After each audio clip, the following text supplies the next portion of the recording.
Episode 24, The Weight of Centuries. The winter morning arrived cold and gray, frost etching intricate patterns across the grand hall's reconstructed windows.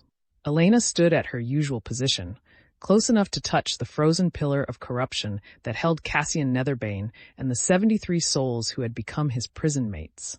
Her notebook lay open on the marble floor beside her, pages filled with 3 months of meticulous observations, corruption pattern variations, pulse sequences, temperature fluctuations, and the fragile communication system she and Elena had painstakingly developed. 3 months. 92 days since Cassian had channeled the power of 73 ancient mages through his corrupted body and sealed the Voidweaver. 92 days of standing vigil while the rest of the kingdom tried to forget what had been necessary to save them. The corruption patterns pulsed, slow, steady, the rhythm Elena had come to know as intimately as her own heartbeat. She reached out, fingers hovering inches from the surface, feeling the cold radiating from within. 72 degrees. Always 72 degrees, as if Cassian's body had found some terrible equilibrium between life and death. "Good morning," she whispered, her breath misting in the frigid air. "Elena came by yesterday evening. She stayed for 2 hours, reading to you from her anatomy texts. She's doing well at the academy, top of her preparatory class in healing theory." The patterns shifted slightly. A ripple, then 3 quick pulses. "I hear you, I remember." Elena's throat tightened. After 3 months, she should be used to these small miracles of connection, but each response still felt like a gift. She reached for her notebook, recording the sequence with practiced precision. "The council meets this afternoon," she continued, settling into her cross-legged position on the cold marble. "Mordain warned me that Magister Greymark is bringing another proposal. 5th time this month. They're not going to stop trying to move you somewhere less visible." Footsteps echoed through the grand hall, and Elena looked up to see senior researcher Amara Whitestone approaching, her arms laden with crystalline monitoring equipment and thick leather-bound journals. The researcher's dark hair was pulled back in a severe bun, and exhaustion shadowed her brown eyes. "Keep her Brightwater," Amara said, her voice carrying the formal tone she maintained in public spaces. "I have the analysis you requested." Elena rose, brushing dust from her practical woolen trousers. "What did you find?" Amara set down her equipment with careful precision, then opened the largest journal to a page covered in complex magical notation and geometric diagrams. "The instabilities Mordain reported to the council are significant, more significant than he revealed publicly." Elena's stomach dropped. "How bad?" "The ceiling is deteriorating at a rate of 0.03% per week." Amara's finger traced a descending curve on one of her charts. "At this rate, it will reach critical instability in approximately 57 years, rather than the 3 centuries the original ceiling maintained." 57 years. Elena's mind raced through the implications. "That's within a single human lifetime," Amara finished grimly. "Which means this isn't a problem for distant descendants to solve. It's a problem for us, for you specifically." Elena turned back to Cassian's frozen form, her heart hammering. "Why is it failing faster?" The original ceiling used 73 souls who had each practiced forbidden magic for years before the working. They were seasoned, corrupted, yes, but stable in their corruption. Cassian. Amara hesitated, choosing her words carefully. Cassian burned too bright, too fast. He consumed Cale Thornweave's soul and channeled the power of 73 in a matter of hours. The corruption in his essence isn't stable. It's still transforming, still consuming him even in this frozen state, and that instability is affecting the entire working. The words settled like stones in Elena's chest. She'd known the ceiling wasn't perfect, had seen the small fluctuations in Cassian's patterns, but this was worse than she'd feared. "There's more," Amara said quietly. "The degradation is accelerating. Each week, the rate increases slightly. If the pattern continues, we may have less than 50 years, possibly as few as 30. 30 years. Elena would be 52. Liana would be 44, still alive to witness the Voidweaver's return. Does the council know? Mordain knows. Archmage Verena suspects. King Aldrich. Amara's expression darkened. The king has been informed, but I'm not certain he's accepted the reality. He's been pushing for conventional magical solutions, funding research into traditional ward reinforcement techniques that we both know won't work. Elena closed her eyes, feeling the weight of centuries pressing down on her shoulders. Keeper of the 74. She'd accepted the title thinking she would maintain the vigil, preserve the memories, keep the truth alive. She hadn't realized she would need to solve the impossible problem that had already cost Cassian everything. "What do we do?" she asked. "We research," Amara said firmly. "We study every aspect of the ceiling, map every fluctuation, analyze every pattern. We find a way to stabilize it. Or," she paused, her voice dropping to barely a whisper, "we find a way to free them before it collapses on its own." Free them. Elena's breath caught. The possibility had haunted her dreams for 3 months, but hearing it spoken aloud made it real. Terrifyingly, impossibly real. Is that even possible? I don't know. Amara pulled out another journal, this one older, its leather cover worn smooth with age. But Seraphina Thornweave spent 40 years as keeper, and her later journal suggests she was researching something. The entries become increasingly cryptic, filled with references to restoration and essence reclamation. She died before completing whatever she was working on, and her research was sealed by royal order. Why sealed? Because it dealt with techniques for separating merged consciousnesses and reversing advanced corruption. Amara met Elena's gaze steadily. Which is to say, it dealt with forbidden magic. The very thing the kingdom wants to forget, Cassian used. Elena looked back at the frozen pillar, at the man who had sacrificed everything to save them all. The corruption patterns pulsed their steady rhythm, and she could almost feel Cassian's consciousness within. Aware, listening, trapped. "I need access to Seraphina's sealed research," Elena said. "That will require the king's permission." "Then I'll get it." Amara studied her for a long moment. The council meeting this afternoon, Magister Greymark's proposal isn't just about moving Cassian. He's arguing that the Grand Hall should be fully restored to its original function, that the kingdom needs to move forward rather than dwelling on the crisis. He's building support among the nobility who find the visible reminder of forbidden magic uncomfortable. Of course he is, Elena's voice hardened, because if they move Cassian to some hidden memorial chamber, they can pretend the sealing was accomplished through traditional means.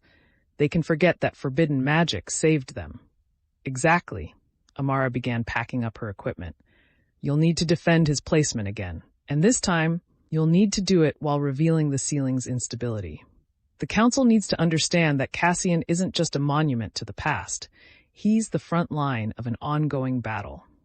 Elena nodded slowly, her mind already working through arguments and counter-arguments. Will you testify? I'll provide the technical analysis. But the emotional appeal, the moral argument, that has to come from you. You're the keeper. Your voice carries weight that mine doesn't. After Amara departed, Elena remained in the Grand Hall, surrounded by the echoes of reconstruction. Workers had finished the basic repairs weeks ago, but the detailed work continued. New stone pillars carved with commemorative inscriptions, stained glass windows depicting the battle against the Voidweaver, marble floors polished to a mirror shine. The hall was being transformed into something between a throne room and a temple, with Cassian's frozen form at its heart. She pulled out her notebook and began drafting her statement for the council.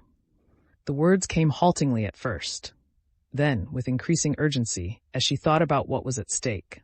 Not just Cassian's placement, but the truth about what he'd done and why. The uncomfortable, necessary truth that the kingdom's traditional magical doctrine had failed, and only forbidden magic had succeeded. The Grand Hall's doors opened, and Elena looked up to see High Inquisitor Mordain entering, his tall frame casting long shadows across the polished floor. He moved with the careful precision of a man carrying wounds that hadn't fully healed, physical scars from the battle 3 months ago, and deeper ones from the choices he'd made. Keeper Brightwater, he said, his deep voice echoing in the vast space. I hoped I might find you here. Where else would I be? Elena managed a tired smile. Amara told me about the degradation rate. Mordain's expression darkened. Then you understand the urgency. I understand that we're running out of time to find a solution. Elena closed her notebook. and that Magister Greymark's timing is either remarkably unfortunate or deliberately calculated. Calculated, Mordain said flatly. He knows about the instability. Several council members do. And they're using it to argue that Cassian's placement here is untenable. That if the sealing is going to fail anyway, there's no point in maintaining the uncomfortable reminder. Elena felt anger kindle in her chest. They want to hide him before the sealing collapses so they can claim they moved him for dignity rather than fear. Precisely. Mordain moved closer to Cassian's frozen form, his scarred face reflecting in the dark surface of the corruption. I've spent 3 decades hunting mages who used forbidden magic. 30 years enforcing laws I believed were absolute. And now, he reached out, fingers stopping just short of touching the frozen surface. Now I wonder how many of them were telling the truth. How many were doing what was necessary, and I executed them for it. The raw pain in his voice made Elena's throat tighten. You couldn't have known. Couldn't I? Mordain's hand fell back to his side. I had doubts. There were cases where the circumstances seemed desperate, where the forbidden magic had saved lives. But I followed the law because I believed the law was right, because I believed that forbidden magic was always corruption, always darkness, always wrong. He turned to face Elena, and she saw the weight of decades in his eyes. Cassian proved me wrong, Mordain continued. Not because he used forbidden magic without being corrupted. He was corrupted, terribly, but because he used it for the right reasons, with the right intentions, and he saved us all. Which means the law I enforced for 30 years was incomplete, insufficient, wrong. What will you do? Elena asked quietly. I'll testify at the council meeting. I'll support your position. I'll argue that Cassian deserves to remain here, visible, honored. Mordain's jaw tightened. And then I'll spend whatever time I have left trying to atone for the mistakes I made, starting with helping you access Seraphina Thornweave's sealed research. Elena's eyes widened. You know about that? I sealed it myself 20 years ago, on the old king's orders. Mordain's expression was grim. I thought I was protecting the kingdom from dangerous knowledge. Now I think I was just protecting us from uncomfortable truths. The corruption patterns pulsed, and Elena glanced at her notebook, checking the sequence. Steady. Stable. But for how long? The council meets at 2 o'clock, Mordain said. I suggest you prepare your statement carefully. Greymark has been building support for weeks, and he's gathered significant backing among the traditional families. You'll need to make them understand what's at stake. After Mordain left, Elena returned to her notebook, refining her arguments, marshalling her evidence. But as the morning wore on, she found her attention drawn back to Cassian's frozen form, to the steady pulse of corruption patterns that had become her constant companion. I'm going to fight for you, she whispered. Again. Always. Until we find a way to free you. Or until the sealing fails and we face the Voidweaver together. The patterns shifted. 3 pulses, then a ripple. I hear you, I remember. Elena pressed her hand flat against her notebook, feeling the weight of everything she'd recorded over 3 months. 92 days of observations. 92 days of fighting to preserve the truth.